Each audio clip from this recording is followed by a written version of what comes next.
Following program is rated MAL. It contains strong language and is intended only for mature audiences.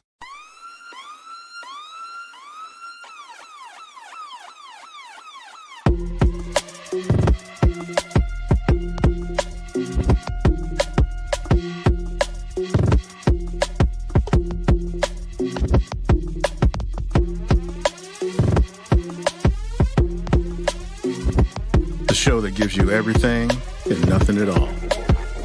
That's everywhere you don't want to be. It's Ruben, Mo B, and on the ones and twos, AG.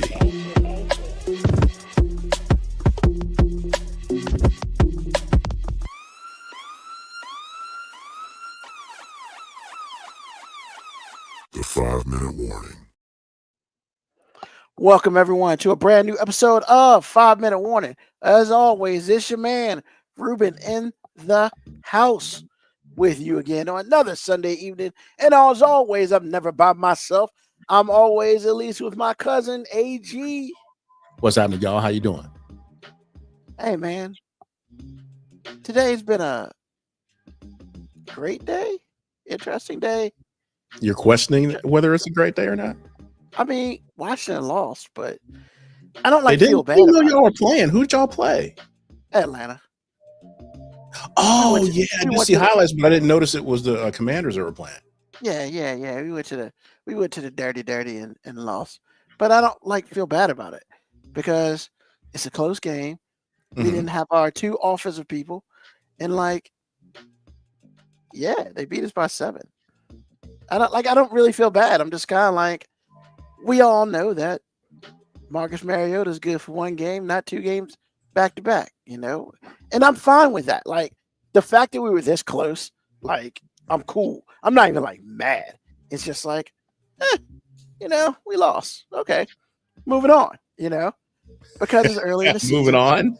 Yeah, it's early in the season. We're still 2-2. I mean, the Eagles won today, but whatever. The delusion of grandeur that we're going to turn around and win the East, I mean, it's still there. We just got to beat the Eagles twice. I mean, and we play them week, I think it's week 15 and 17 or 16 and 18. I'm not sure, but it's stupid. It's just dumb. We shouldn't. That's a dumbass schedule. But whatever. Actually, it's genius because they were thinking that y'all might have the whole situation might have playoff implications. Well, it will, provided we start, we win it. We're 2-2. So I'm not upset. Some people are probably the fucking sky is falling, and I'm just kind of man, we're 2-2. Ruben, I feel like you're not including yourself with your band of brothers and sisters right now, because you used to be. Well, it depends on what it is, but you have been pretty alarmed and hitting the panic button yourself about things like this. Well, heard it. So here's the thing. With the Commanders, I am a realist. We played our last 2 games without our starting quarterback. And True. We played this game without Terry McLaurin and half the last game without Terry McLaurin. And we won last game, which we should have. In this game, we really should have won too, but we didn't. I did not watch the game, so I can't speak on the game itself. But it's we could be in worse positions. I agree. We could be Dallas. Yeah, exactly. We could be the Ravens. Guys who won their first game. We damn sure could be the Ravens. Yeah, Jesus absolutely. Christ! What's up, man? What's going on? I mean, I know they're not a dumpster fire, but it's just it's great to have a whole bunch of number one pick players on your defense. It'd be great if they actually played in the game though, but because most of them are hurt. So once again, it could be worse. So I'm pretty sure there's some Washington Commanders fans out there who are fucking losing their shit. I'm just not one of them. That's where I'm at. And that's as fair and as truthful as I can be. That's good on you. We won every other game and we lost every other game. Yay. I mean, because we could be fucking 0-4. We could be 1-3. Could be. You know? Right now, we're still in the pathway to make to the playoffs. And yeah, that's what it is. Well, it's good to see at least, momentary maturation from you, sir. Well, thank you. Even though, it's fleeting. But yes, thank you. I said momentary. It's definitely ephemeral, that's for sure. Because next week, it might be something else entirely. It could be. I mean, when we talk about stuff today, it's going to be interesting. So, yeah. Hey, man. Mo B, what's up, man? No, man. Chill. Oh, cool. Like, so, AG, Yes. we'll talk about football for like another 2 minutes, then we're going to move on. Yeah, we say that every time, but go ahead. No, really. Right now, Green Bay's winning. You think Dallas will beat Green Bay? You think it'll be close? No, I don't think it'll be close at all. Okay. I wouldn't have thought it. I don't. Even if number one was still 11, I wouldn't have thought it'd be close. I think fundamentally, I think Green Bay's a better team. Now the Dallas can't do anything with the edges. It's going to be a problem. And the first little bit that I saw, it didn't take them long. So, 4 quarters of that, it's going to be a mess. Now, stranger things have happened, but I don't think Dallas has a chance. I think they might have a snowball's chance. Okay, and that's fair. Snowball lasts a second. Hey, man, they just got to be in it by the fourth quarter. Well, by the fourth quarter, I don't think they'll be in it at all. Oh, Jesus. Okay. So, like I said before, the game has to be played. But in my opinion, it is what it is. Gotcha. Mo B. I mean, have you watched football today at all? Yeah, I mean, I watched. I mean, because I just read it on my phone. The Raiders got a blocked field goal or something, or they got their field goal blocked. Yeah. I mean, was it just good special teams from the other team, or they laces in, or? I mean, it was just a block kick. I mean, I mean, because I would say I feel like you're a resident football guy here. What do you think is going on with we've had a lot of special teams issues this season. A lot of block kicks. High performances. I'm sorry? I said issues or high performances. Well, it depends on which side of the Well, you said special thing teams issues. Apparently, you're looking at it from the offensive side of the ball, because I'm saying special teams has been so good, it's been noticeable last week, like the last couple of weeks. I mean, so yeah, I mean, is it just stuff is catching up, Mo B, or it's just everybody's planning better? Special teams just matter. I mean, it's always been like that. I mean, kickers are better. It was cool to see so many punt returns today, but punt returns are also a product of kickers being good, because you kick the ball farther. It's farther for the other team to have to cover, so it gives the punt returner more time. I mean, it was just a perfect storm of special teams lately, man. Like a couple of weeks ago, I was saying kickers are ruining the game because so many games were decided by missed kicks. And, this week it was just a whole bunch of positive special teams plays. It just is what it is, man. So, were you surprised when they cut Younghoe Koo? No. I mean, it's Atlanta. Like they're not a real serious football operation. They've never have been. Would you have cut Younghoe Koo? I mean, it's not like he has a history of being bad. In fact, there was a long time where he probably was the most popular player for the Falcons, because he was like the only positive thing on offense for the Falcons for a while. So no, I think they scapegoated. I think that's what they did. They scapegoated.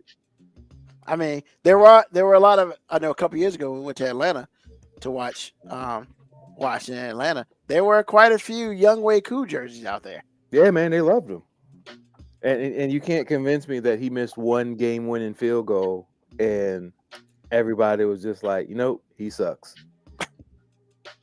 And I don't think he's been picked up yet, correct? No, I thought he had. No, he I had. don't think he has been. Okay. Wow. And then the new kicker came in last week and missed like 2 field goals. So yeah, egg on face. Cool. So the one other thing I want to talk about, because I assume y'all watched football today. I did not. So, because I couldn't. The situation in Indianapolis, the dude dropped the ball within the 5-yard line. Like, what the fuck was that? What did he think he was in and he started celebrating? I do not know because I didn't see that game. I didn't watch everything on football today. All I saw was highlights on that game, and at the time, Indianapolis was winning, but that was like the first quarter or something. So I don't know. Yeah, apparently like an 80-yard pass, and he got close to the goal line, and because this is what I read, I did not see it myself. The dude fumbled the ball, and because from what the red, because it just popped on my screen. The read seemed like, he thought he was in the end zone and he celebrated too early. Because that happens on occasion. And yeah, he fumbled the touchdown and stuff. So yeah, I guess he's gonna hear about that come Tuesday. When they're showing video and they'll be like, "What the fuck is this?" So after they're mad at him, they'll joke on him, and then hopefully he'll never do it again. But yeah, AG, when you're right, man. Yeah, I was trying not to say anything, but I already knew when you're right, bro. I mean, that was really the last thing. So we're about to. Sometimes, AG, man, you just Jesus be on Christ, it, man. And if you don't want to take a bow, I'm gonna celebrate you. Yeah. I'm gonna get flowers and everything. Wow. I can't win around here. I can't win. I didn't know it was. Wait a minute. How are you playing the victim right pointed now? Out. Hey, you I'm say just that all saying. the time. I'm just saying. I can't win with the family. I can't win here. I'm just taking L's left and right.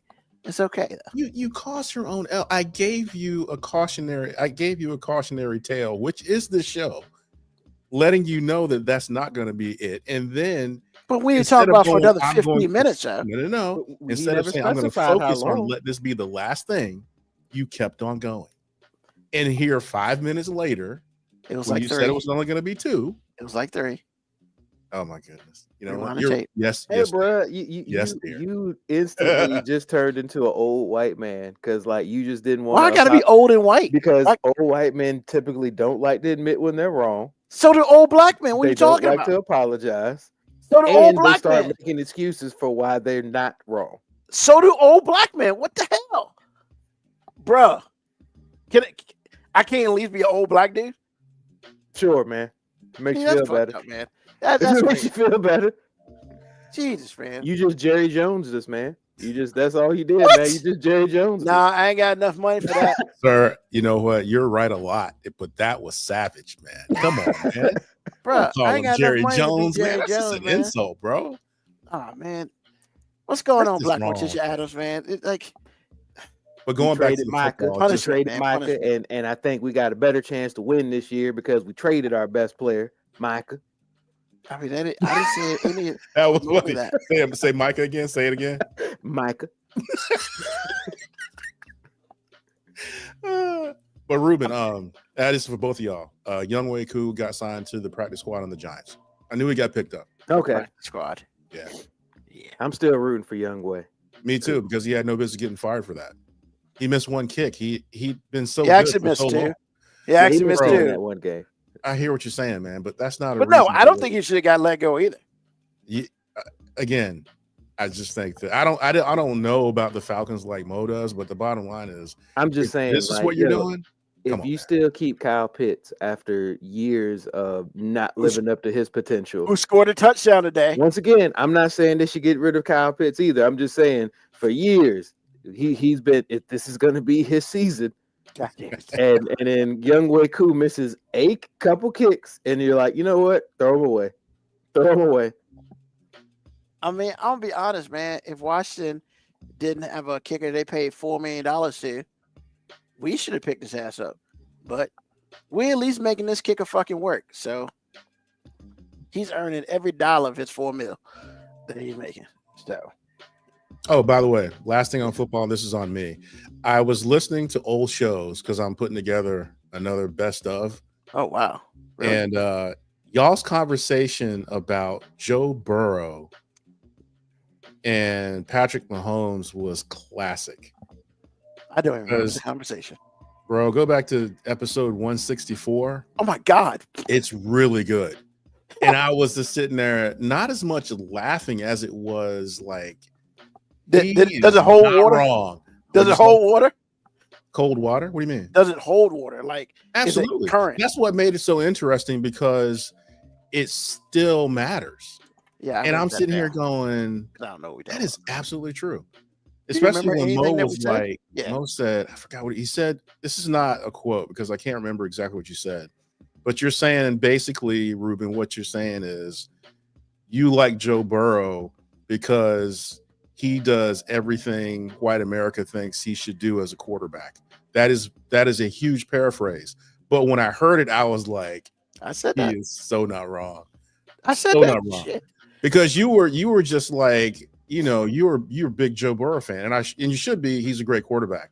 But Mo came from the part where he was like, and then he said this many times. He was like, this dude out here on a halfway broken ankle being awesome. And he was. Because I had to think back of what year it was. I said, I remember that. That's like 2 years ago. I'm telling you, I'm gonna put it down on it's gonna be a segment on on the next best of show that I do. But I promise you, when you hear it, you're gonna be like, wow. That was a great conversation. But look, man, shout out to I wasn't Joe on Burrow that for show. being an ally, man. Because shout out to Joe Burrow for being an ally because that man made sure these black dudes got paid though. And you said that. I'm just everything he just said, he already said. Which is crazy. Like, because Joe. I don't even remember the conversation. That's crazy. Like, man, at least I'm consistent. Yes, but he didn't help the white dude get paid, which is fucked up. Because most said the white dude don't need help getting paid. Like, well that's what it is. Like, look, man. I'm a civil rights activist, man. Like, I can't save everybody. Yeah, he did say that though. He did all the things he just said without knowing what he said. He already said. Damn, 164. Damn, that's like 2 years ago. Well, that's why I bookmarked it so I could just keep going until I keep up. Shit holds up, man. That's impressive. It is. That's why I was just sitting there listening. Like, what? It's really good. Things can be true at the same time. Absolutely. And we proved it. Awesome. So, a couple things, and we'll get in our topic today. So today, the reason why I couldn't watch football is because yesterday my aunt and uncle got their vows renewed. So that was a big family thing. 50 years. They got their vows renewed, all that, good times. And I ended up staying with my older brother. And so my older brother's an avid hunter and shit. Like, he has a YouTube called Outdoorsman Zone. Check it out. Like, it's pretty awesome. Like, he skinned he showed how to skin a big ass catfish. That's some interesting shit to watch. Nothing I would personally do, just because that's not how I roll. But it's good to watch. But you're saying if an apocalypse happened, that's where you're going. Oh, most definitely. Yeah, you go. We had that conversation have today. Survival skills. I'm making my way up here, and he was just like, it was funny because he was like, I mean, why should I let you in? I was like, what do you mean, why should I let you in? You're not family. Why should he let you in? Huh? You're not family. Why should he let you in? I am. Bitch, I'm his brother. He better let me in. No, you're not. That's all you are. Well, you're not thinking, bro. The only family he really has is his wife and his kids. All the rest. If you're not one of those, you are the rest of y'all. Well, so we had this conversation, and I was, he was just like, what could you provide? So I was talking about stuff, and he was like, he has his mental thought that because I am not an avid hunter, because I don't shoot on a regular basis, I am incapable of defending myself with a gun. And I'm thinking to myself, and I was like, look, bro, you know what I used to do at camp? He's like, yeah, you taught kids how to not shoot themselves. That don't mean I didn't teach myself how to shoot, motherfucker. What did Dre say? Just because, what did he say? Just because he rich, you think he sold his guns? Bro, just because I don't shoot, that don't mean I can't. That just means I choose not to. I don't choose to hunt. You know, I don't plan on shooting people, but life and death, I mean, if it's me or them, deuces. Like, right in the dome. I ain't got no issues. And honestly, I'm pretty fucking good at it. So he was just like, what do you, I was like, yeah, man, you can't be assuming because I'm not out here every day doing this stuff that I am incapable of doing this stuff. That just means I live in a fucking city and I don't shoot shit on a regular basis. I'm domesticated. Yeah, right. I cook my ass off. With food, However, you can't procure your own food. You can't field dress. You can't do anything. He's not going to let you in, bro. Whoa. Nobody said that I couldn't field dress. I just don't. Well, can you? Not really. But I can clean. I can clean fish. I'm just I can do saying, all in that Apocalypse, man, it's a barter system, baby. You got It is you a got barter you got to system. be able to supply something for him. I mean, I'm another body to help you kill motherfuckers. What's up? But You got to defend me. You're also Okay. another body to feed. Exactly. And I've seen your brother do his thing, bro. He does not have any reason to let you in the door. I'm just saying, like, In if I fact, he need to might go, think you're part of the infected and give you 2 in the chest. man, Just you saying. What? You see- Okay. I'm not ineffective. Once Okay. again, which is the interesting part, right? Because like, it's not like I haven't done a lot of this stuff before, because I have. Now, some things I haven't done, but there are a lot of things that I have done, and it's it's just one of those things where it's like, look, I mean, yeah, it can be you and the wife, but I mean, last time I checked, a circle is big. I can shoot 2 motherfuckers, and I can kill. If I got to shoot a deer, I'm not gonna sit here and throw up and cry about it. It's just I don't have to. So, I was just like, I had to educate him on, look, bro, just because you don't see me do shit on a regular basis, that don't mean I ain't the most cold-blooded motherfucker on the planet. That just means I don't do it consistently. Because when it's all, hey man, fight or flight, and you can't run, some people can't fight. I can fight. Just because nobody sees me knocking motherfuckers out or whatever, that don't mean I can't do my thing. With a shotgun. Let's go. I mean, I see y'all judging. And y'all just like, I am judging. I and really y'all just like, man, what the fuck, man? You ain't because good. my only question to you is this, and then I'll stop with it. When is the last time you have done any of these things? When's the last time I shot a rifle? With referring to the basic question, what do you offer? When is the last time you've done anything that can offer Dale anything that would help in the situation in which you put yourself? When's the last time you did any of those things? Because I've seen your brother and Well, so today, one of the things, he needed help today because he put 2 blinds in the trees. So me and my cousin were there and we helped him put the 2 blinds in the trees because he couldn't do it by himself. Okay. So, one. The blinds are tree stands. The blinds are on the ground. Excuse me, tree stands. Okay. So, like, one, I mean, I'm a body and I'm not weak and I can do what I need to do. I can get around. His daughters, and so is his son. But his sons and daughters don't live with him. They will in that situation because they're too far away. They're all like a long way away. Like, I'm closer than they are. That's all I'm saying. So you can help him put up a tree stand. I mean, I can help do a lot of things. It's like another pair of hands, another pair of hands. But like now, because you haven't shown me any skill, we go back to what Mo B said, which is you're another body to feed also. I mean, but we sitting there like, hey, Ruben, can you go get food for yourself? Yes. But when have you? That's what AG said. Like, When is the last time when you've has hunted? that skill been? Yeah, when has that skill been tested? Look, man, there are a lot of people out here who claim to be hunters, and they don't shoot I mean, shit. you're right, Ruben. There's a whole bunch of dudes out here that say they got a big dick and can fuck all night. What Exactly. he's saying is, when have you actually done it? Because the people I work with are avid hunters like your brother, and they do it every week at least. Yeah. My question to you in the value of that statement says, if I do it every day, I'm better than the dude that does it every week. I'm certainly better than the guy that does it every month, and I know I'm better than the guy that has done it in the past. So it's like, my question to you is, when is the last time you've done any of the things that gives you any of the skill that your brother needs to make this work? Otherwise, he's not letting you in. Because he wouldn't let me in. I can't offer him anything. There is nothing I can offer him in that situation. Nothing. In fact, he has a big enough family to where he doesn't need anybody with them as far as needing an extra set of hands. Because if they get back to his house, you are very much correct. If they can get back to him, you're right. Right. And that's my whole point. So, but if they can't,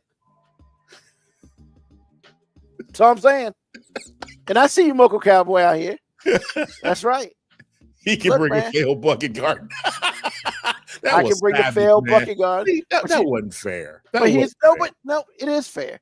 That's a fair statement. But here's the thing. Okay. Like, yes, it failed. But I learned from my failure, and next year it'll be a success. Yes, it will. Anyway, I think that you have answered my question, though.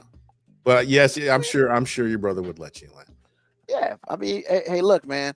But he strikes me as the type of guy that I asked him one time. I was like, all right. You're in law enforcement, and I get that. But if I was like 5 miles over and you knew who I was when you pulled me over, would you give me? Yes, I would give you a ticket all day. In fact, the only time I've ever seen your brother like deviate from that very cold answer is his mother. That is the only time, because I asked that question about 3 years ago, and he was immediate. He was like, "No, there's no way. There's no way." I 100% believe that he would give me a ticket. He wouldn't give your mom a ticket. He wouldn't give your mom a ticket, not at all. And that's my whole point. But mom's never going to drive 5 over. Also, you're missing the point, sir. You're missing the point. No, I see somebody in the face, and he'd be like, "I ain't see Jack." But he'd probably give his wife a ticket. So, like, you wouldn't give her a ticket. Shit. Is he listening right now? You think he's listening right now? I mean, I don't know. Not 5 over, maybe 10 over. No, he told me 5 over. He doesn't care. 1 over, he would give. I remember this conversation. Well. I understand. I remember. And so I'm like, bro, all I'm saying is Dale strikes me as the type of dude is like, yo. So you better bring something, but I think he would let you in. Oh, yeah. I would be shocked, but I think he might do it. I mean, look, man, just because there are a whole bunch of other things that has to be done than just hunting. That's all I'm saying. Like, and don't get it twisted. He is very adept at doing a lot of things, a whole lot, but he can't do everything at the same time. That is true. And then on top of that, is not really so like today. So we're walking in the woods, and I need a little help because we were walking up. Because fat guys are cool level, especially with carrying shit. But when you start adding extra dimensions on to what the fuck's going on, like, it's a problem. And the first thing he says, like, well, I've seen big guys go down here. And I was like, yes, because that's with the assistance of gravity. When you go up here, you're fighting gravity. That shit's a problem. Black Morticia Adams, I'm over here screaming in a much different way. But yes, we are both screaming. And how are you doing, by the way? Yeah. So, I mean, and that's what I'm saying, right? Like, sometimes science comes into play. And as much as I want to be Superman and do some shit, there's some things I can't do as of yet. But, he was like, I get it. And we made it work. Yeah, I got the hill and shit and whatever. And that was cool. Helped him put up a couple blinds. It was good to be out there because there's no out there where I live at. It's outside and Mercury Boulevard. it's concrete everywhere. So like, even though like, yeah, man, it's not something I do on a daily basis. It was an adventure. You know, the only real negative thing was that I had the wrong shoe on my right foot. Okay. Had I noticed I've now made a mental note that every time I go to see him or stay with him, I got to make sure I'm prepared to go into the woods because everything was cool except for my shoe. And because I left my 3/4 top at home, which gives me a little bit more balance and stuff like that. Because the other one is just a regular shoe, you know, ankle shit. So, you know, I learned some shit. It was good. And I always learn shit when I go there. But yeah, you know, he was just like, yeah, he knows some shit too. He took 3 steps in. He was like, oh shit, it's a black snake. Motherfucker. Did he step on it? No. Wow, he knew it was running around, even though he didn't step. Well, he saw it. He was okay. Because like, see, that's the thing, and it's funny we talked about that. I would have never saw the motherfucker because that's not my environment, and I wouldn't be looking for things such as that. Whereas he is looking for everything in the woods, you know, and that's why on purpose I was behind him. I ain't no fool, and he saw it, so we had to take care of that guy. You know, my cousin pulled out his gun and shot it in the back, and then they got a stick, covered his head up and cut his head off. They just pulled out a knife, and I was like, hey man, whatever. Like whatever. Okay. I mean, I felt bad for the snake, but on the other half, I was just like, so you were him. If that motherfucker would have bit me, I might have just didn't want to. He got the adrenaline and did one of us. We everything is well with us, except for my life. But that's, you know, we talk about that. Whoa! What's wrong with your life? Oh, I mean, no. I'm just like the normal shit that I go through, or the ill-normal shit what I go through. Like I'm in the middle of fucking woods and doing shit. How is that bad? You were loved ones. I didn't say it was bad. I'm just saying it's like. But you said because your answer was like everything is good except my life, and I'm like, what? Oh, well, I always complain about something every week. Oh, my bad. I forgot who else. Never mind. Truth. Truth. Truth. But you know, I complain to with all of y'all instead of something I gotta pay like, you know, $80 an hour for. So this is your weekly therapy session? Damn straight. Look, man, this is for almost 6 years, bro. This has been therapy. Have said it before, yes. I've got through a lot of shit because of this show. I didn't know, but I'm glad it helps you. Yeah, it doesn't help you. Get some stuff off your chest. Be like, but I don't really get things off my chest on this show. A lot of things I say on the show would say it anyway. I mean, yeah, but you know, there have been times like the whole, was it Why'd I Get Married To? Oh, y'all just asked her again, something I've said it many times in the past. But y'all has to ask me the right question that day. Oh, every time, you know what? And it's so bad because I don't know Janet Jackson. I don't know her. I'm never gonna know her, and I don't care to meet her. However, but her character, I can't look at her the same ever again. And every time I see The Rock, I'm like, it's not anything against him at all. But it's I just go back to the fact that women can do anything and they get an upgrade. I'm like, okay, if that's what we're doing, okay. But yeah, I mean, that moment was because I remember getting the question. Yeah. And I was like, oh, this is going to be so good.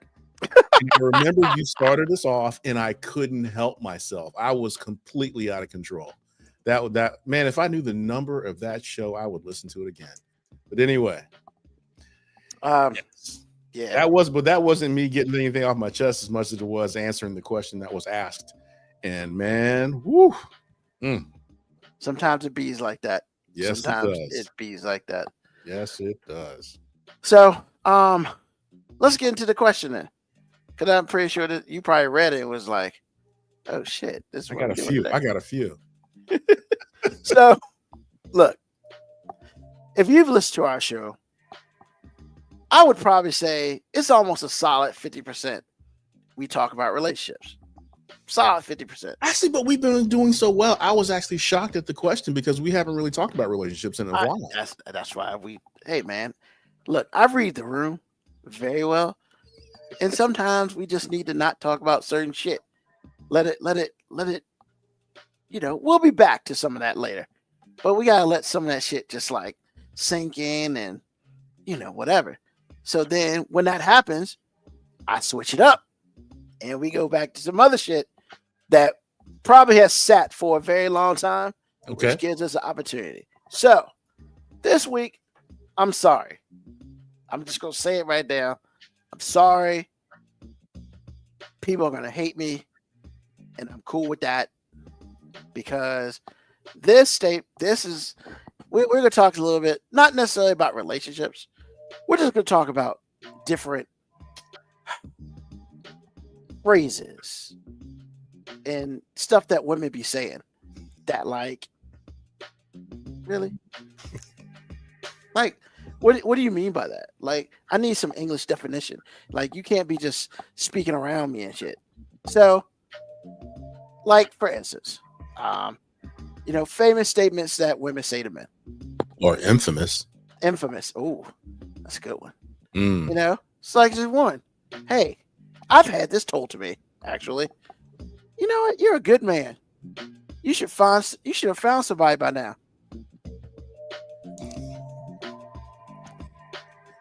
First of all, I need everybody to look at me. Let's tell me something I don't know. Like, I know I'm a good man. And I'm clearly not married or dating. Wait, you don't think I'm trying to find somebody? Like, however, just because I don't go through the ways of the current generation. Look, man, I'm always looking. I bend over here, whatever. I gotta get out. Exactly. See, look at that black shit. That is what I'm talking about. I was trying not to say anything because I was just like, bro, that is such a backhanded, awful insult. Exactly. I hate it. That means you were good, but not good enough for me. Mm-hmm. I appreciate Black Potential. Thank you for having me. Don't let these heifers get you down. Exactly. Bruh. See, it's statements like that make me miss you every week you're not on this show. Oh, my God. You are missed when you're not around. I promise you that. So something in her heart was like, I need to get on the show today. That's why she's here.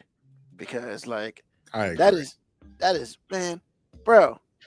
But we've always talked about women don't have accountability, and BMH says the same thing. I'm telling you, man, women do some stuff. I'm like, wow. So and so since they do things that are wow, they will ask you things that are wow. Yeah, it's like, and I try not to call women not out of their name, man. But I'm just like, bitch, don't you think I know that? Like, what we doing?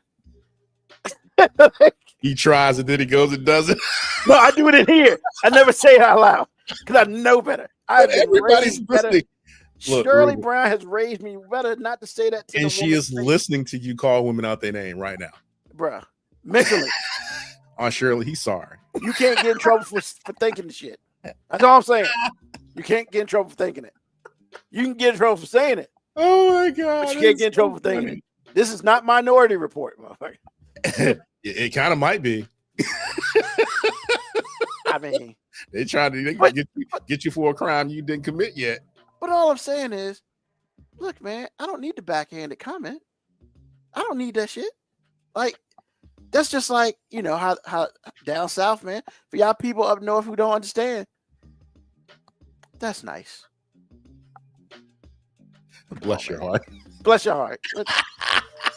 Bitch, yo, if an old Southern woman or a Southern woman says, bless your heart, that does not mean that they're like, shut the fuck up and keep it pushing.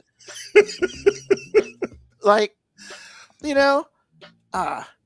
wow. So just call them unstable creatures, because a lot of the women are, and that's a hill I'm willing to die on. You know what, Black Witches Adams? You're right. I should use unstable creatures, but here's the problem. It's a lot of letters, man. Well, I mean, it does keep you out of hot water a little bit, because honestly, Yeah. you're not allowed. We've talked about this too. You are not allowed to critique a woman about anything. And they'll let you know that you're not allowed to critique a woman about anything. That's 17 letters, man. I don't care. It's when I better can just than use calling them 5. out their name. It's better than calling them out Well, their name. see, and that's the thing. I'm not gonna sit there and call it to their face, like to their name. I But mean, that I don't mean I'm not realize gonna think it. But I mean, you just said it on the show, bro. In fact, you've been saying it quite a bit in the No, last year or so. no. I've been saying what I've been thinking. I would never tell her But to you her said face. it out loud. I would never, because let's be real, man. AG, let's be real, AG. Like, Yes. come on, man. When you used to hear some dumb shit like that, your face said, "Bitch, please." Like that's, and you laughing because you know it's the truth. Your face said it. So, like, hey, I'm not saying it to your face, but that don't mean I'm not thinking that shit. Actually, I don't really. Usually, when I resort to that mentally, I'm angry. Usually, I'm like, "Good gravy! Did she just really say that?" So, Sometimes it's best not to say anything. and That this don't mean is I'm me not thinking thinking it. in my head, though. I don't really go to the B word in my head unless I'm super angry. So look, if Moby was here, Yes, that's what he would say. he would absolutely all day. Yeah. And it's like, look, man, I just be thinking it, and I be trying to make sure my face don't say it, because Your look, face absolutely says it. my face, depending on the mental of where I'm at and where I'm at, yeah, man, the bitch please face is almost immediate when I hear some dumbass shit. This is the intro.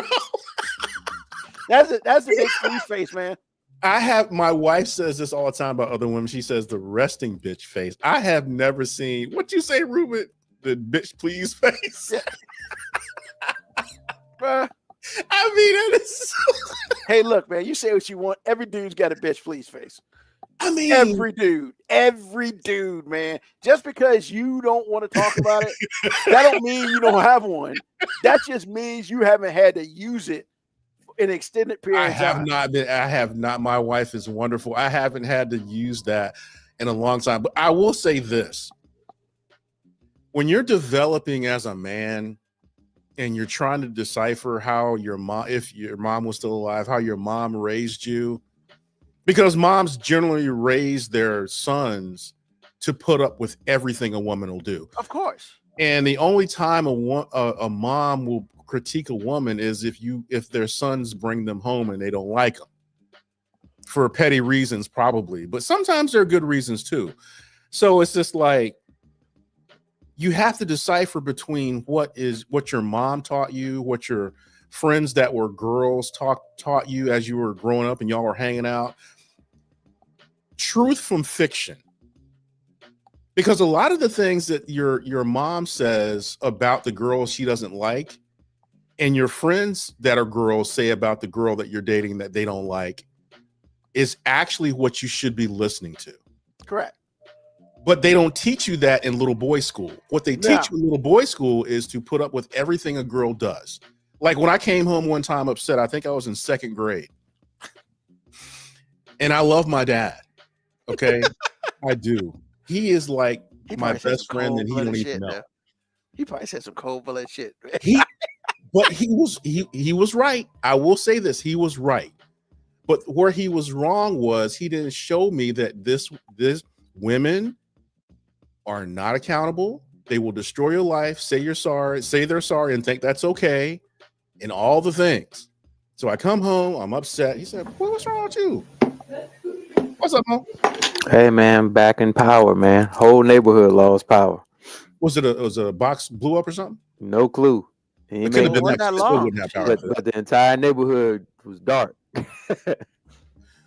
So I come home and I said, he said, "What's wrong, man?" I was like, this girl keeps hitting me. And, I'm already taught that I can't respond.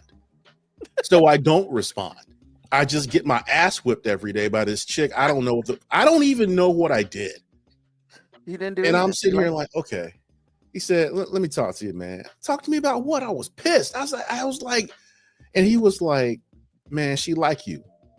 Huh? Just, you know what? I ain't gonna call my dad out his name, but I was thinking because he was saying something that was completely foreign to me. I am being bullied, and you're telling me she likes me? Yeah, the shit don't make sense. Exactly. So my dad told me half of the real story because he was absolutely right. She kind of did like me, and that was her way of paying attention to me. Yeah, but you ain't gotta use your fist, go. That's the part he didn't say. Because he set me up. He set me up to feel like I had to put up with everything a woman does and says. And that lasted my entire life until I was like 40 years old. And I started to understand that, yes, you need to get better as a man. Yes, you need to do this. Yes, you need to do everything your mom said you needed to do. But the part that your mom didn't show you, implicitly show you, is the part where she ain't like that heifer. And you need to do this. And see, Ann Riddick would be asking me stuff in the question like low key. And I didn't pick up on it a lot of times. And she'll be like, baby, you really want to do this or that? And I'm like, I'm good, mama. Nah, I wasn't good. Because I was putting up with that heifer and she was trying to let me know don't put up with that heifer. I can only imagine. So it's like once I got to that age, I was like, look, man, these women out here crazy. You need to find the one that's less crazy and fits into your crazy. Because these women out here think you a little bitch. Yeah. And the only thing you're trying to do is to treat them like a lady. Like you've been taught. Exactly. I am trying to follow basic training. And then the war happens and I have no idea because the things I was taught are not working. I am getting ripped up every night in the jungle. So it's just like, okay. And then when I started being like, no, I'm not putting up with that. I'm not putting up with this. I'm not putting up with that either. Then ironically enough, I became a misogynist. My mom said, why you hate women? I'm like, mama, are you for real right now? You should have been like, I don't hate women. I hate them hoes. You know what? I would have paid. If I had to do over again, I promise you I would have. Because that's exactly. I was looking at her like, Mom, are you for real right now? Bro. Because I'm telling you, women, I don't care who the woman is. I love Aunt Shirley. I love my mama. I love my Aunt May. I love Annette. I love Pam. I love all my female cousins, but I guarantee you, they have been in that place and they have just stolen somebody's soul. AG, you just dropped some science. I didn't realize that we have, as men back in the day, I don't know so much if it happens now because a lot of these guys are raised by rational women only. So nobody's socially programming them to put up with shit from women. But yeah, man. Like AG, what happened to you early in life by, you getting abused by a woman and your pops being right that she just liked you and it taught you that you had to deal with it. You never got that moment of getting your power back until you got older. Exactly. Because as you said that, I had to think about, I'm like, was there ever a woman was there ever a woman in my life that early on was like abusive or mean to me? And immediately as you described the story, I was like, oh shit, I dated her. Like, but the thing is, I didn't date her when she was mean. See, I had a chance to get my power back. So I will say the lady in question, certain person I dated late in high school, early in college, I met her when I was in the 6th grade. I had just moved from Georgia. She was actually the first person I actually had a conversation with in Virginia at a school. And she talked so much cash shit about me. Like, because I was from Savannah, Georgia. I still had for Virginia standards, a very southern draw to how I said things. I was short and I was round, and she basically talked about me all through the 6th and 7th grade. Like, it was just unrelenting. It was crazy because, like, based on how she looked at the time, it was like, yo, she have no room to really be talking about me like that. But as a guy just like you, I was just like, hey man, this chick don't like me, and I don't like her either. That's pretty much what I got in middle school. I was like, you know what, she don't like me, I don't like her either. All of a sudden, I grow like 6 inches before high school starts. I go to high school. All of a sudden, people of the opposite sex are treating me a bit differently. And at this point in time, I hate all them hoes. Like, that's just how I was. I just had an attitude that I don't like none of y'all. Like, the first couple years in high school, I wouldn't even date nobody from my school because I'm like, I remember all of y'all. Well, none of y'all trying to holler at me. So I was always talking to chicks in other schools, other areas. And then they didn't want me. Now they all on me. Hey, bro, I was that. I was that. But then, you know, she started talking to me in high school. I'm getting all the vibes that she likes me. And at first, I was just like, whatever. You know what I'm saying? I kind of got my power back. So, AG, I got to get my power back from that person because by the time we actually started dating, the dynamic was completely different. Because I had went through the I don't like you hoes phase. So I was just like, I don't like or the FYB stage. Yeah. Like, did you have an FYB face, Tika? I mean, Moby. What, fuck y'all bitches? Yeah, that's right. You got that right. Yo, and here's the thing. I'm actually still in that phase. Thank you. I'm just a guy who fuck y'all bitches. I mean, I have a lady that I like, but I mean, wait a minute, I have a lady that I like. I still have a very much so FYB mentality, bro.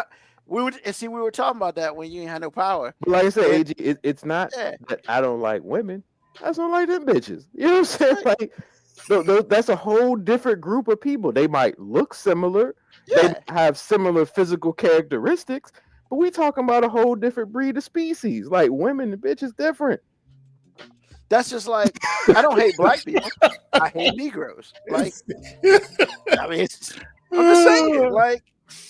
No, he's right though, because I didn't really take my power back until I was 44 years old, man.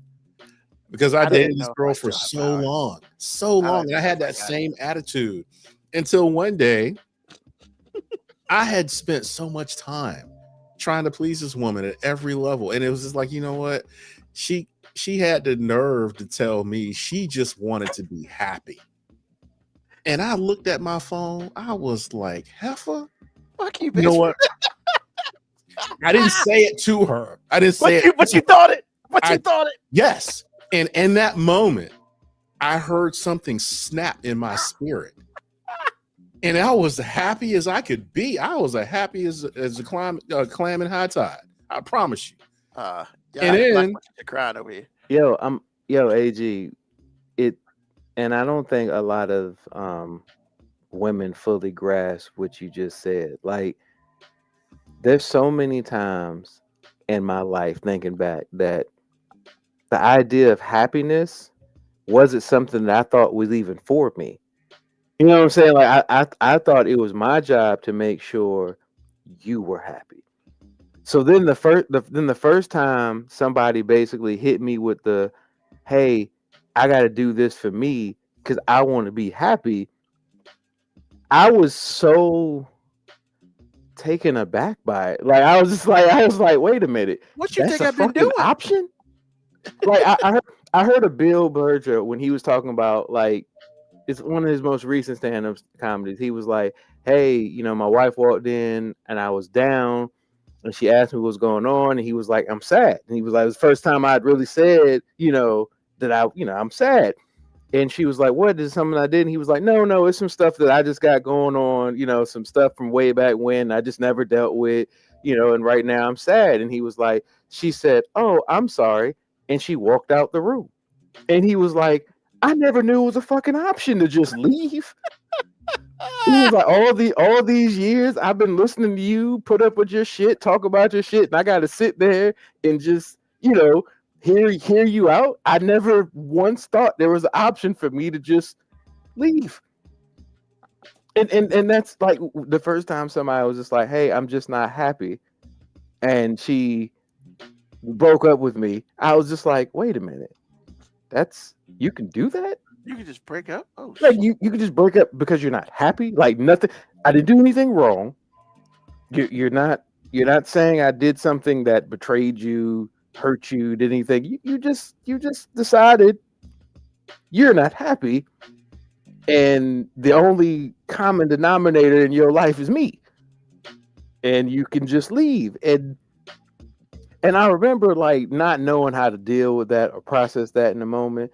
So I did what most guys do, and I tried to escape from my feelings by just being like, cool, let me call some other hoes. And and look, I'm not bragging about that. I'm just saying that's I didn't know how to process what was really happening. It was just like, all right, so. And then I remember when I knew there was a problem, like when another woman was around, I started asking her, like, did I do something wrong? And I'm talking about the other girl, but I'm explaining to her what happened, and she's like, no, she just wanted to be happy. And I'm just like, how does that work?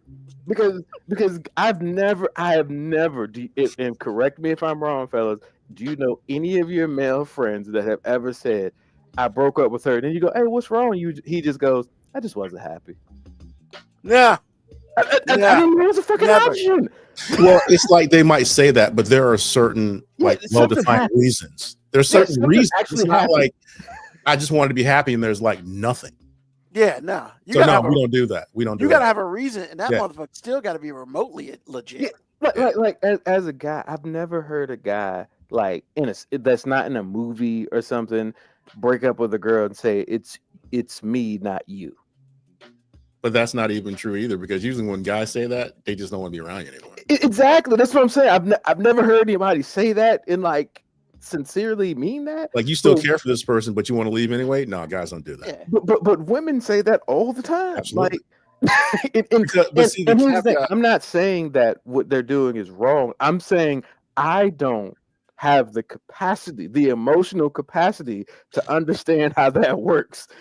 And I feel I can say it, I'm hating. You know what I'm saying? I'm a little bit jealous. Like I wish it did kind of work that way, because I feel like we all know guys who've been in relationships, and as they're describing a relationship, you just want to look at them and go, bruh, you're not happy. What you doing? But we also know as a guy that you're not allowed to just say, I'm not happy. Yeah, you can't use that as an excuse to get up out.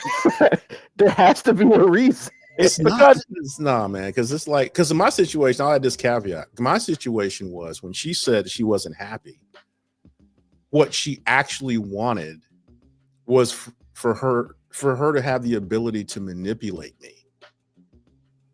I didn't understand that. I took it for what it was. So a month later, I met my wife, or I shouldn't say met her because I've known her all my life, but I met her in a way in which was romantic. You re-met her. And I show up on Facebook like in a relationship. And she was heated from what I understand. Then I started getting like random texts like that I never returned or replied to. And it's just like the only reason that she did what she did was to try to date guys in jail and keep me around. Date guys in jail. So it's like you want a stack of letters from convicts and collect calls from convicts and then have me around. When you don't have all of that. So AG, my statement that you should have made to your mom was correct. It's not that I don't like women. I don't like these hoes. Hey, and I told you, if my mom was still living, I would exactly answer that way. So hold on, man. Like, all right. Okay. Stop for a second, because I need to. Man, you're gonna try to ask logical questions to a situation that does not have it. I'm shocked, right? Because like, look, man, they got that show on fucking Lifetime or whatever fucking show it is about people who, you know, who get in relationships with inmates and shit. Mhm. Like the fact, I mean, and there's one dude from Newport News who was up there. Whatever. I ain't never known somebody who knew somebody who actually like did that shit. Man, well, you want the tea? I give you the tea. I mean, it makes sense though, man, because we always say, you know, women want a fixer upper. They want to be able to say they fixed them. That too. And they want a unicorn. You know, they want a thug that might kill a motherfucker but is good to them. You know what I'm saying? They want fictitious creatures, but you know. See, that's one too. But my situation was not that. This woman I'm talking about is not that. What she wanted was, because she had her self-esteem was really low to begin with. I mean, looking back on it, I can tell you what it is. She liked controlling people. So think, and again, like I told y'all last week about Charlie Kirk, you have to see it from their point of view. You can't be in yourself and understand what I'm about to tell you, because it doesn't make any sense at all. But for her, again, just hear me out. For her, and women like her, it's about control. So what can a convict do in a situation if he's upset with you? He can do absolutely nothing. Nothing. You always know where he is. You always know he's not boning another chick. He might be getting some, but it's not from a girl. You know, you can come see him if you want to or not. You know that he is pining for you in some way all the time, especially if you're messing with, you know, multiple guys in the same facility. That's a flex. That is a flex. It's a weird flex. Yeah, I was gonna say, it is a flex. See, you guys, you're not listening to me. You're listening to me. No. Wait. You're listening to me inside your own minds. No, Rational. You're absolutely right. I can't not do it. I understand you. That's why I said, hear me out. Because if you really think about it, if you have control issues, what better man to get? Because it's not me. Because here's my thing. I don't need your money. I don't need your car. I can come over whenever, and you have to kind of be on your P's and Q's. All the things she can't control, even though there's nothing to control. She knew where I was all the time. I was either at work or at her house. And I wasn't even dating her serious at the time. I could have been with anybody, but she still knew where I was. So her dating convicts had all the fixings, man. It's like going to Golden Corral, bro. And she was fetishizing black men anyway. Come on, bruh. You got a jail full of them. Clinton made that possible. You had a jail full of them. So it's just like you were, voluptuous white girl. And that's the best I can do with that. And you run around in jail and you're picking up these guys anytime you want. Like I said before, stacks of letters. And she liked to date them when they were about to get out. Because now you're dealing with somebody that doesn't have a job, doesn't have any money, doesn't have a place to go, doesn't have a car. He has nothing. You know what? And it made her feel good. Why? Because I can control the situation. He needs to depend on me for everything. Well, where the self-esteem gets lower is situations like this. You would think that would be her situation constantly. But these dudes would like get whatever they got for about a month or two, done. All gone. The dude that she was getting with when she broke up with me, he never even got there. He was like, I'm good, deuces. You just gave me some jerk material while I was trying to get out. That's it. That's it. So now what do you have left? And now that's where, she was just like, well, where's Alton at? I was minding my business. And then I was with what would, eventually become my wife. And then she would throw some random text out there that I used to answer and I stopped answering. Then she, because that used to work. Now she's panicking because she doesn't have me on the line anymore. So she throws something else out there. And it's just like, whatever. I'm with the hottest chicken on the planet. Are you serious? Deuces. and she's nice. Are you serious, man? You must be tripping. Man, she I don't never treat me like answered. shit. Hell Then it's just like I show up a month after that. I show up on Facebook in a relationship. Now, mind you, I would never date her seriously because she was so freaking mean, and she never really treated me very well. And it was just like she would always say, "Well, he doesn't want to date me seriously," and I'm like, "Why would I do that?" And then I offered it to her one time because I just got irritated, and I was like, "You know what? If this is the last thing you need, okay, fine." And you know what she said? She said no. She said no. Because now you're way out of control. You're way out of your depth. You're way out of all of this stuff. It's a weird dynamic, man. It is. But you know what? The common denominator was somebody who would take it on the chin for her all the time. That's why she stayed. Because she knew that she can get what she wanted and not have any responsibility. Because I would always come back. So she sent me another text, and then I show up on Facebook in a relationship. Then I was married. Come to find out, this is her story. He was cheating on me the whole time. Okay. Even though she knew where I was at all times, I always had another girlfriend. Okay. I mean, did she say that to make herself feel better? Because that's my whole point. Yes. Because what do we say on this show all the time? Women have no accountability. None. Performers need an audience, Ruben. Performers Exactly. need an audience. and I tell my wife this all the time. If you really want to pay somebody back, stop calling. no attention. Exactly. If people stop paying attention to people that were awful, they would shrivel up and die. They have to have an audience. Evil has to have an audience, man. They just do. So again, like I said, that's the caveat. Now you have what Moby said, and that's true. But I'm telling you, control is man. I'm just. Control is a weird thing, man. Because like, I think, in a way, most people, like, and that's men or women, seek some semblance of control in their life.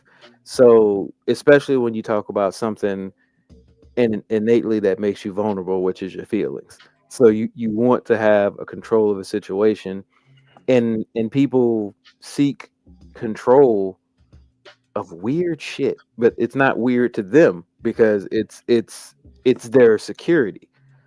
I mean, because my situation was not that, but a lot of the things that AG just described are very similar to what happened to me when she told me she wasn't happy and then she left, and me processing, and also like, because I'm a logical person, which was, oh man, I must be the problem.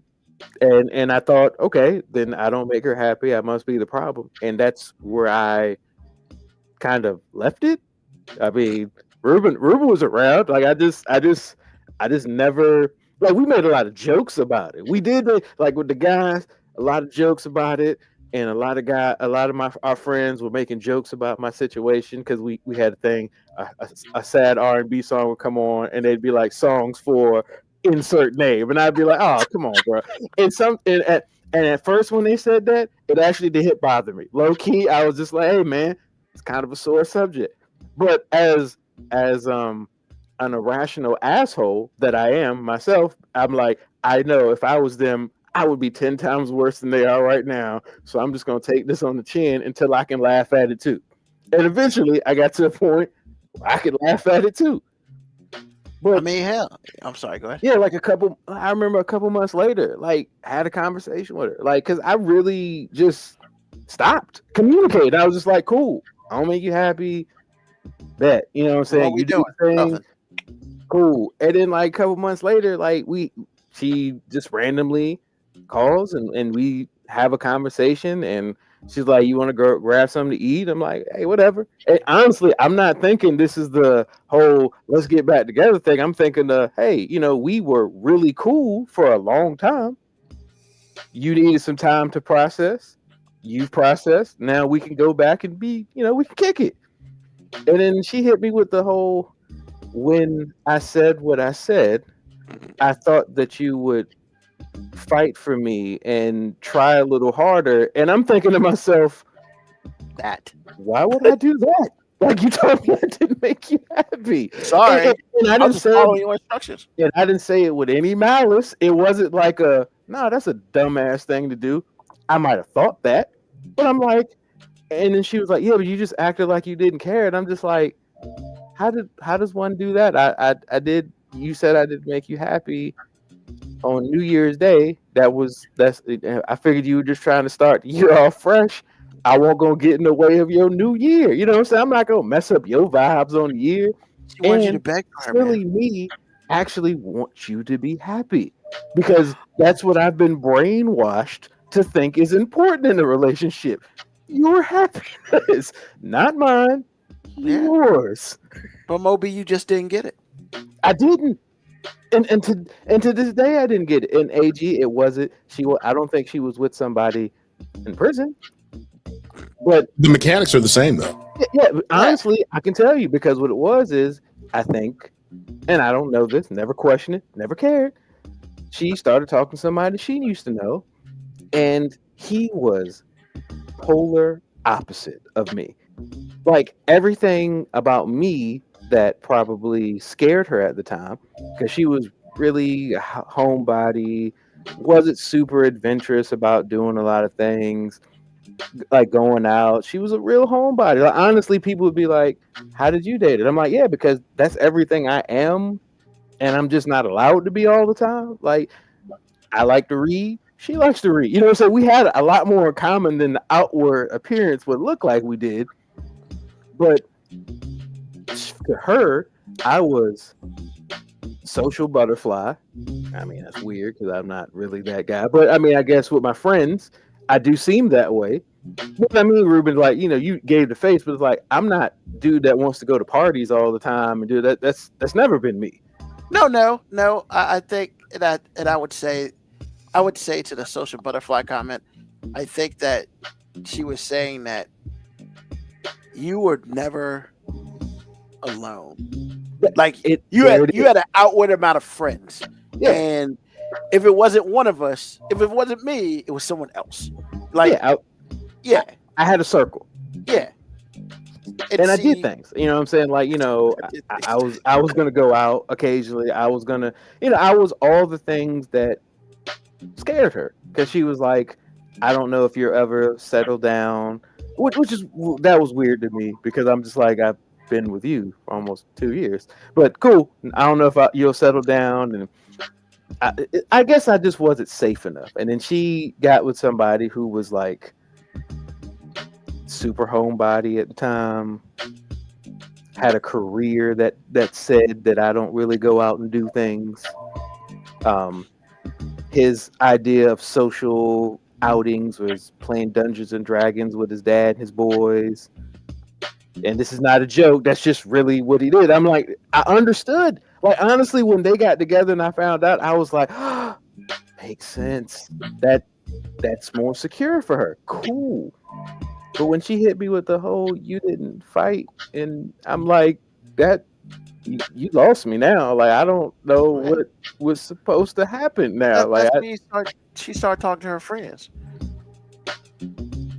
I don't know what bad advice she got from her friends, but that was probably the first one. I have said before that women getting advice from other women ever sounds like a good thing, in my opinion. But yeah, so like AG, like one day she just was like, I thought you were gonna do more, and I was just like, nah, I'm good now. And I mean, and honestly, I never ever tried to change her mind. I never was like, I'm gonna do better. When she said I didn't make her happy, I was just like, well, shit. Oh man, it sucks for me. I gotta regroup and figure out how to do this thing. Or actually, what I really said was, man, I gotta go have sex with as many women as possible so I can not think about this emotional void in my life. I mean, look, man, I could say it was something else, but look, I know what it was. Like, that was a little, I don't know if that was ego, because it wasn't really ego. It was just what it said. It was just filling space, man, so I didn't have to deal with the emotional part of me that was really hurt. I was really hurt. Yeah, man. I mean, she Because was I mean, like, I was thinking about forever commitments with somebody who had just told me I don't make I don't make them happy. So now I'm like I don't want to deal with what might be wrong with me, so I'm just gonna go fuck some women. That's Yeah, that. I've heard that response before. I mean, I'm just it's- saying that yeah. seemed a lot easier. Because it was. No offense, ladies. No offense, ladies. I didn't dislike people I was talking to at the time, but there was a reason that after her, the next person I actually dated was my wife, because there's a big gap. Yes, Ruben, the next person I actually dated. I didn't say the last person I had sex with, or last person I had regular relationship. The last person that actually had the title was my wife. I understand completely. hey, man. I mean, she said, "I want to be happy." You said, "Where the hoes at?" And I mean, it ain't nothing wrong with that. That's literally what happened. And when I say literally, I mean AG. She left my apartment after telling me she didn't want to be with me anymore, and I did make her happy. And she didn't eat, so I'd already cooked. She That's left. the story. Yes, I literally called somebody else. It was like, "Hey, you want to come over?" Where the hoes at? And she was like, "I thought you." Yeah, she just broke up with me. She was like, "Whatever," and I'm like, "No, I'm serious." And she came over, and I think she came over thinking I was like lying, and I was like, "No." And then I think she was like, she kind of got offended because she was like, I'm like, "No, I'm not calling you over so we can have sex. I really just want to eat, and I don't want to be by myself right now." And that was probably the most emotionally vulnerable I'd ever been with somebody who I wasn't in a relationship with. And I never never did anything with this chick who came over. But I will forever be grateful for that evening of eating and talking about everything other than the fact that this chick had just broke up with me. I Because the understand. next day I called somebody and had sex with him. So it was at least a 24-hour buffer period. But His whole face started 24 hours later. yeah, I mean, I had to process. I had to process. Like, Yeah. The mine was different because it's like like I said, that snap in my soul was a relief. Because it's like my thing was, are you tripping? You know what? Thank you. And I'll say later, it was a favor. She did me a favor in many sense because I don't know on retrospect will we have ever seriously worked on a long term, because we're still actually really cool to this day though. Like, but the weird thing was it did make me get to a point where I was just like, I am no longer dating for titles. The next person I date, I'm only going to date somebody I can see myself marrying. And the second I don't think I would marry you is the second we will stop talking. And that's literally what I did for like the next, I don't know, 2 years, some years. Like I just like, hey, we can kick it, but as soon as I don't think we could do anything further, we won't. Not wasting time. I hear you. I mean, like, since we're just talking about this shit, we all opening up and shit. Like, I know when she broke up with me, I mean, I was a little heartbroken. Not gonna front. However, two of Mm. the three people up here seemed heartbroken, and one of us seemed relieved. AG, you cold motherfucker. No. I have no coldness. What I do have is a reverse situation because I spent 13 years being heartbroken, and then I was golden because I was done. So I just did it in reverse. All your hurt, I did in the front end. You did it in the back end. That's all. Yeah. However, I will say this: like, the timing was perfect because she broke up with me on a Saturday, and that next Thursday, because she knew I was going to South Carolina with one of my boys for his bachelor party, and so she broke up with me. No contact. I did not call. I did not text. Nothing. And I think it was Friday or Saturday. I'm in South Carolina at at the beach, whatever, Living your best motherfucking life. living my best life. And of course, she calls. I took the call because I'm a respectful guy. Nah, you petty. You petty as fuck. It's okay, Ruben. Just embrace the petty. Embrace it. Nah, I was really curious why the fuck she was probably calling. in the background and everything. You was like, hold on. What you say? Sorry, there's an ass in your face right now, baby. Let me hit you back. Nah, she hit me in like the day because like it was like 11 or 12 o'clock. It was after what we did. We did some dirty shit that night. So, not like dirty like that. So no, just leave it there. Just leave it there. We did some shit we shouldn't have done. And there were a whole bunch of people who were a little upset about it. And, you know, whatever. So, and, you know, she's like, you know, the whole, how you doing? I'm okay. Like, what the fuck? Like, I was cool to the other side of the pillow. And then she was like, well, when you coming back? Bitch, you know I gotta work Monday. Like, see, like if she was there, she'd have got the FYB face. Yeah, like you too smart to be like asking me dumbass questions. Like, come on. So should have been like, whenever the fuck I feel like, since I'm single now. Yeah, bitch, I don't have to answer no motherfucking questions. She was like, well, can you, when you're on your way back, can we talk? And I was like, about what? Like, what? I mean, I think we talked enough for a minute. What are we talking about? Like, what the fuck, man? And I guess, once again, I guess she didn't expect cold turkey. Like, almost like Mo B, man. I guess the expectation was I'm supposed to communicate with you. Yeah, you didn't fight for her at all. You just kicked me in the fucking heart, bro. And I'm supposed to like call you. This day, man, I still don't get that, bro. Like she literally had the audacity to be like, I thought you was gonna fight a little bit, and I'm just like, what was there to fight? I'm supposed to fight your happiness? Yeah. I'm supposed to fight your happiness? Fuck your happiness, girl. You're supposed to be with me. Fuck your shit. Fuck you trying to be happy for. I want you to be with me, not with happy. So I think we say all this to say this. Ladies, don't be saying dumb shit. Like we for the most part, y'all intelligent. Don't be saying shit like, you know, you should really found somebody. No fucking shit. Like, I woke up 20 years ago, decided, you know what? I want to be single the rest of my fucking life. Fuck your bitch face. Fuck your bitch that's face. something like, only women say. Like, I only hear women talking about, I'm single by choice. Like, bitch, you ain't single by choice. Nobody wants your ass. Like, let's be real.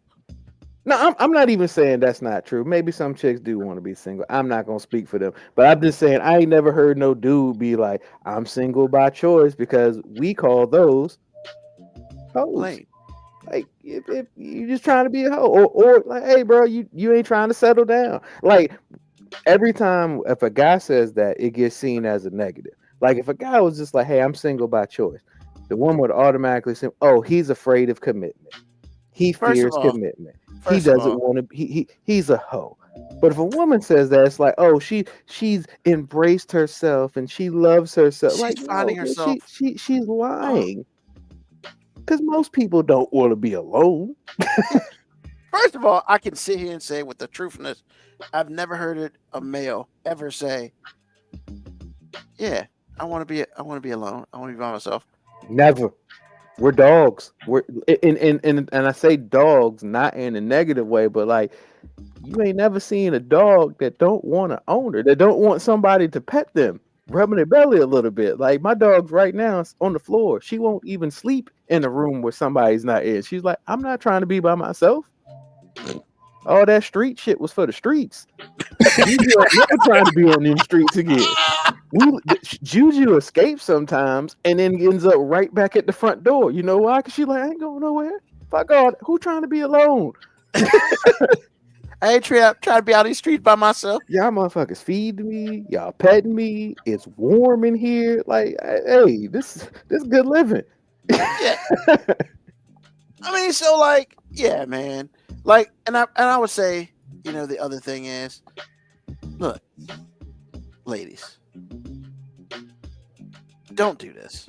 Don't do this right here. Like, you know, I'm sorry, I need to read it. Why can't you find a woman? You're a catch. Clearly not, because nobody's caught my ass. Like, what are we doing? Like, what are we doing? You ain't trying to catch nobody, so why are you even talking about it? Like, bitch, I'm right here. Woo, woo, woo. I mean, what, do I gotta have a sign up say, hey, bitch, come catch me? Like, what we doing? Like, don't be saying dumb shit like that. That's just stupid. I mean, Ruben, I promise you, when you find somebody, the things that women will say to you will sound even more absurd. Because now I find myself talking to somebody or running into somebody that I ain't seen in like 15 some years, and they're like, "Oh, you're married, man. Why didn't anything ever happen between us?" It's because you acted like you didn't even like me. Because I got with somebody that liked me. Like, why would I want to talk to you? And you was like, I ain't shit.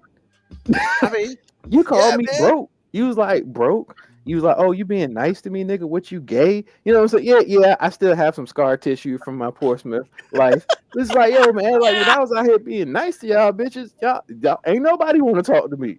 Not saying I ever got mean, but when I just basically got into a little bit of that FYB stage where I was just like, hey, if you talk back, you talk back. If not, I mean, look, my dick gets wet eventually. You know what I'm saying? Like, there's somebody's gonna find it. I mean, you're not the only hoe out here. Yeah. Ruben, if you want to conjure up a woman, put a ring on. Hey, men want stuff they can't have. So. That's exactly what I'm saying. I'm like, bro, it gets even more absurd. It does, because women always want stuff they can't have. It's like, if you are available, it's not fun. It's not challenging. Yo, I am kryptonite. Look, as much as I'm a unicorn, I'm also kryptonite. I'm telling you, Ruben, when you find the right one, it'll be great. But what happens is all them other women will all of a sudden stop saying dumb mess and be like, how you doing, Ruben? Mm-hmm. I'm fine with my girl over here. What, bitch? Like, Ruben, you just need what makes you interesting. Ruben, you need to start using manipulation tactics that the opposite sex uses on us. You got to give people the visual lie. I need you to go to Walmart and get one of those silicone rings and wear it on your ring finger. And then when somebody says something, oh, how long you been married? I need you to look them dead in the motherfucking face. And with your most serious expression, just be like, well, she left me a couple years ago. I just can't get myself to take the ring off. I'm telling you, bro. Like, panties dropping, bro. Panties are just dropping. Like, and look, that sounds very petty and manipulating, and it is. But I'm pretty sure it'll work. I'm just saying, petty, but it's certainly manipulative. It's gonna work. But yeah, I told you, man. Women don't like. Okay, because you have some sane women out there. Like I said before, when you run across the one, she's going to be the one that says, I really like him. I'm going to stick with him. The rest of them, they're going to want you because now they can't have you. Now you have all the qualities that women want. The only thing you lack is another 6 inches height wise. I was about to say specify, bro. I was looking down. I was like, pause. If you were a single homeowner, 6 foot, making the money you make, then we may not have this conversation. But I'm telling you right now, even if you had all the qualities that you're supposed to have, there will be a lot of women out here that would still say dumb mess that they shouldn't be saying until you find the one. And when you find the one, they're going to come out of the woodwork. I promise you they will. And your ex that you just finished talking about, she's going to be extra salty for a minute because she's having fun right now, looking at you be single until you're not. And then it's going to be like, hey, Ruben. Click. Telling you, man. Women are strange, but they're not strange at all. Everybody's got patterns. So just let you know. But until that day happens, I will still have FYB face. Understood. That's just so Bruh, just because you find the one don't mean that FYB ever leaves you.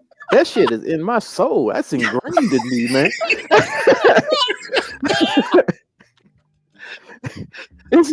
It's a part of who it's actually just a part of who I am at this point in time. Like, I mean, I can say when I get off this podcast, she's the first person that says you just don't even like women. I'm just like, but what are you? I'm your wife. Wait a minute, you already specified that you like her. But once again, when she says you don't like women, to me that's too blanket of a statement. Like, look, I was specific. I don't like them hoes. I'm saying fuck y'all. I'm saying fuck y'all bitches. You know what I'm saying? I'm not saying fuck y'all women. No. There's no part of me that's saying that. I mean, last time I checked, your wife doesn't fall into any of that category. So I ain't talking about you. What did Ice Cube say? A bitch is a bitch, whether she poor or rich. You know, if you don't know what a bitch is, maybe that's you. But at the same time, the psyche of a woman is the same. I told you about what my mama said. I was finally in a place that she had been trying, because my mom is savage, bro. She is. I was a bitch to her. She never said I was a little bitch, but I knew that I knew that she felt it in her soul. Funny thing is, when I finally got as savage as she wanted me to be, she said I was a misogynist. Hey, why you hate women? Mama. Oh my God. I have never wanted to reach out and touch my mama so bad, ever. Hey, Be real. Even when she was whipping my ass across that ranch house we used to live in, I have never wanted to like perpetrate violence. But when she said that, I was like, Mama, are you for real? Bro, you have been wanting me to be this asshole your entire life.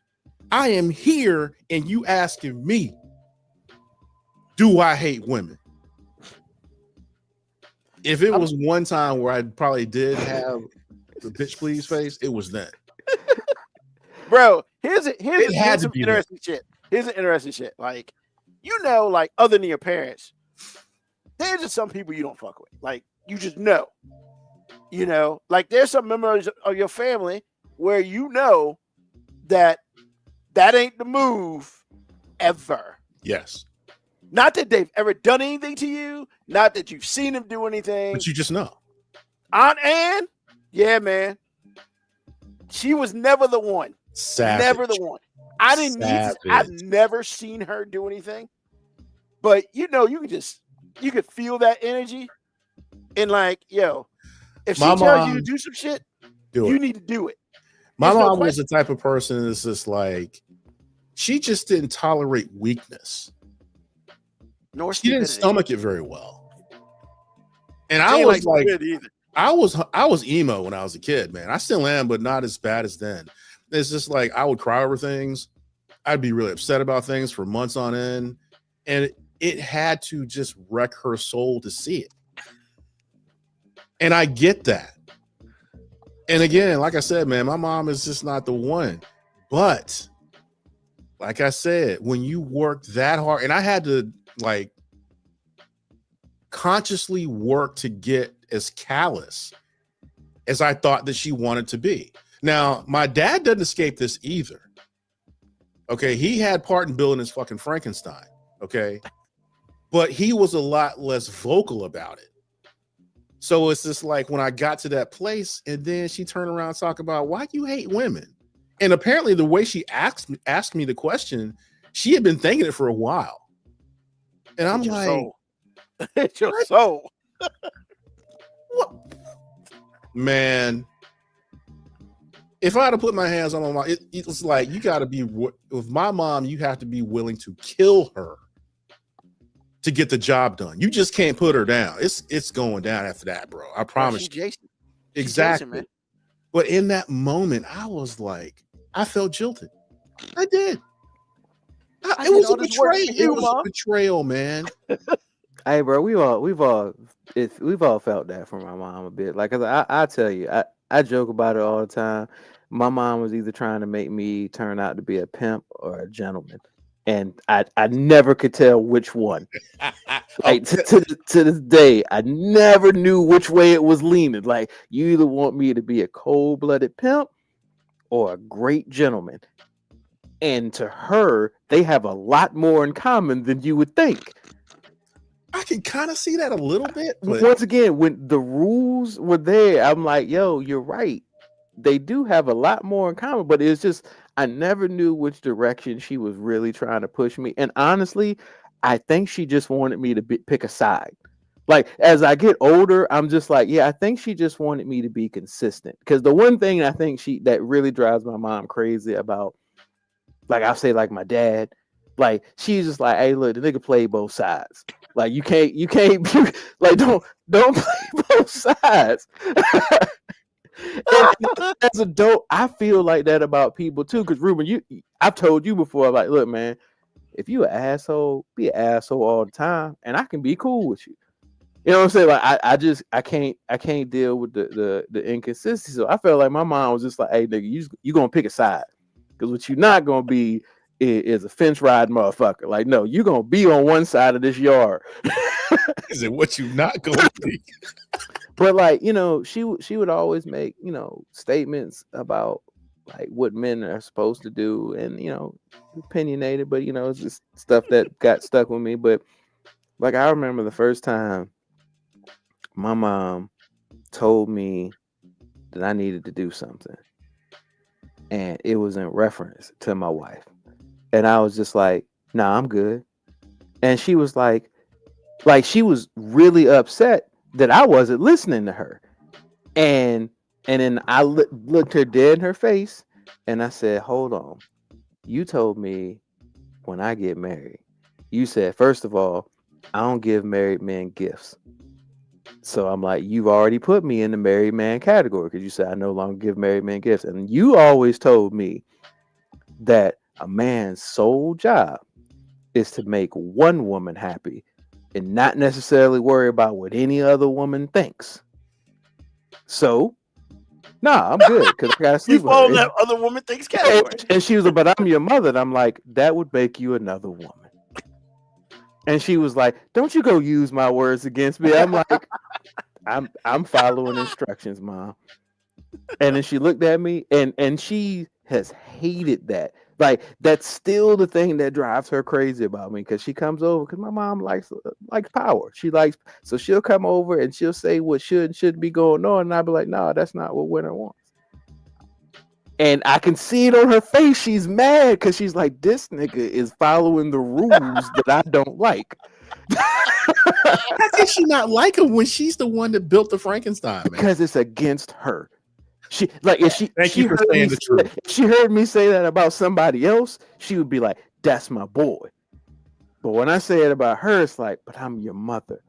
And remember, you've been around her when she said, but I'm your mother. And I look dead at her and be like, okay, I'll have to sleep with you though. Wow. Wow. Bro. Remember, have I not said that? I said it just like that. Bruh. My mama has said that to me so many times. She was like, I don't care who you marry or date.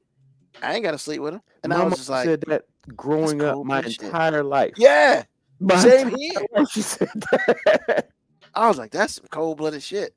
But I appreciate that. But it's a good statement.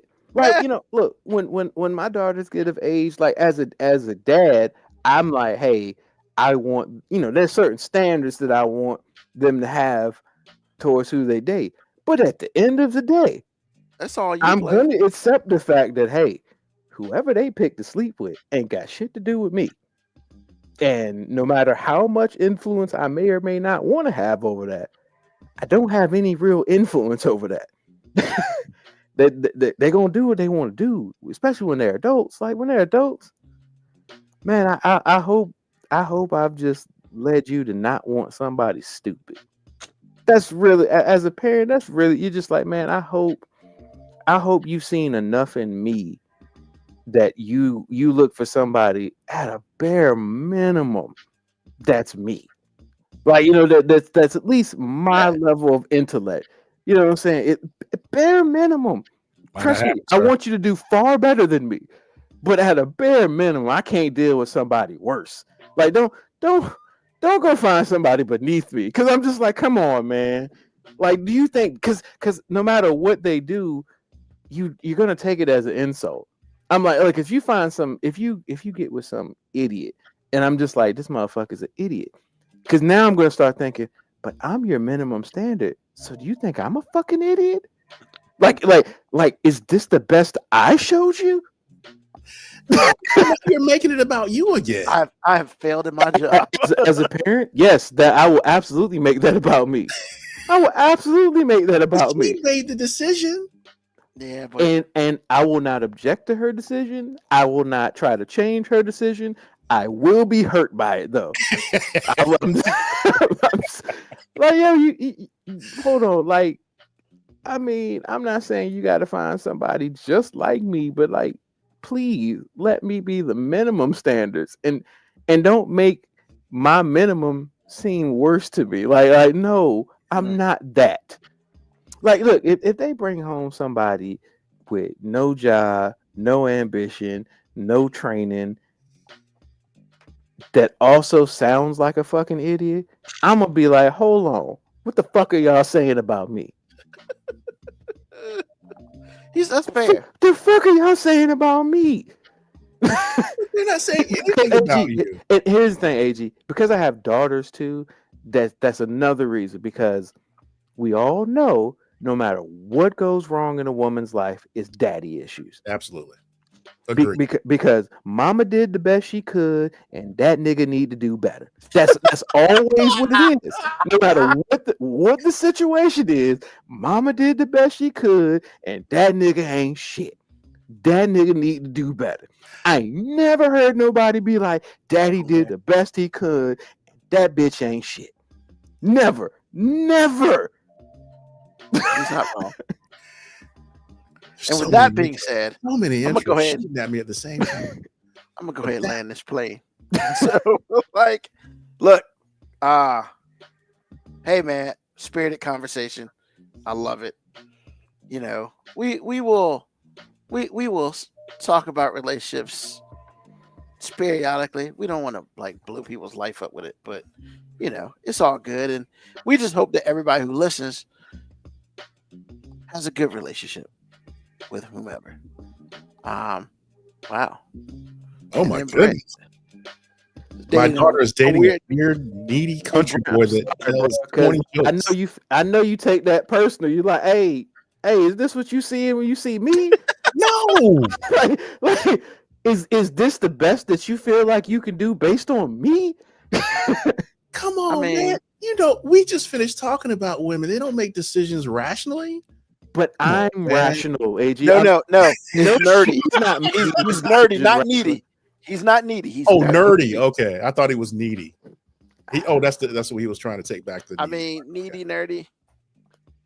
I'm just saying, Mo. It's like they're making decisions as irrational as any other woman is making. It could be the one little thing that they like. AG, you can be absolutely right in what you're saying, and I don't disagree with you. But I can't turn down my dumb logic man brain. Wow. All right. Well, that being said, I'd like to thank everybody for listening to the podcast tonight.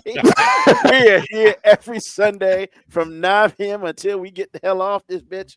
And, you know, we appreciate y'all listening to us, whether you listen to us live or you listen to us on the podcast, which is where you get your podcasts, including Apple Podcasts, Spotify, YouTube, and YouTube Podcasts. Yes.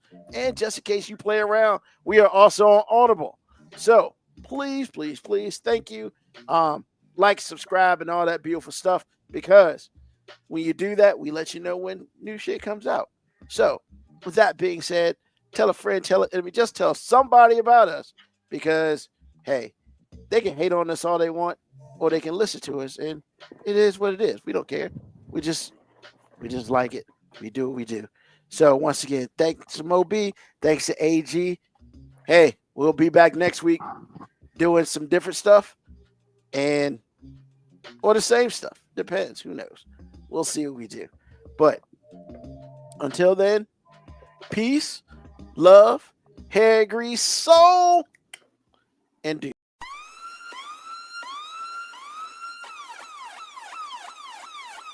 Email us at 5minutewarning19@gmail.com. And also leave comments on Facebook and Twitch. Search 5 Minute Warning. Contact us on Twitter at AG_FMW podcast, at Nugman25, at FMW 2019. Contact us on Instagram, Moby 5 Minute Warning, AG_5 Minute Warning, Nugman25. You can listen to the podcast at Apple Podcast, Spotify, or wherever you get your podcast. Thank you for listening. This has been another episode of